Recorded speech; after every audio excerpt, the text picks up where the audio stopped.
Nostalgia, a rough draft with promise, and music that creates a world coded in childhood memories for some, and for others, endearing curiosity. Castlevania is a platformer game published in 1986, reworked and released for the modern-day collector junkie. Buying this and experiencing this game for the first time made me feel nostalgia I never knew I had, quite honestly.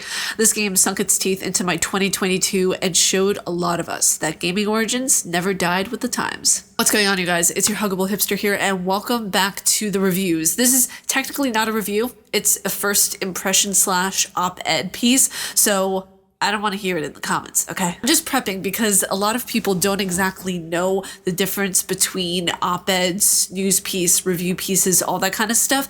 An op-ed is an opinion piece. A review is just that, it's a review. It has all kinds of stuff in it, but it's the entirety of a game. A first impressions is just that. It's a first impression, so you're not getting the entirety of the game. You're getting like a small taste of what the person thinks of something at the start. So yeah, now that I've given you an entire lecture, let's get into this review. Going into this game, I found myself flip-flopping between enjoying myself and being incredibly bored. Now, I understand that this game and this series is where the term Metroidvania comes from, the Vania part. And I was actually made aware when I published this article earlier today, I was made aware that the Vania, Metroidvania term comes from later on in like Simon's Quest, I believe. Correct me if I'm wrong. I'm going by what I remember people telling me on Twitter. So yeah, that term comes and it's coined much later on in the series. So yeah, thank you to those who were correcting me. I really, really appreciate it. And it's very valued because this is the first time I'm ever going into Castlevania. So the education, it always helps out a lot. This to me screams, to an extent, it's nostalgia, so that's why this game is good. A lot of people understand that this collection of 8-bit and 16-bit games are a part of history, and that's why they are classics. They truly paved the way for where we are now, so in that sense, yes, this game is incredible. It's like taking a time machine back to the 80s. Amazing hair, great music, and ideas that were revolutionary. So let's go into the controls for a little bit because they were just awful, pure and simple. Right off the bat, even though they were customizable, they were clunky, they didn't flow well with the switch and the layout of how the controls worked. It was kind of as if they were telling you, hey, you need to play this on the original system in order to understand really how it's truly meant to be played. Now, while this game does look its day, like it goes back to a much simpler time of gaming and when everything was just at kind of the invention point, if you guys know what I mean. Like it was at the creation point and at like the epiphany renaissance moments of like, oh my god, I found this great thing and I'm creating this thing and you can move characters and you can do all this kind of stuff.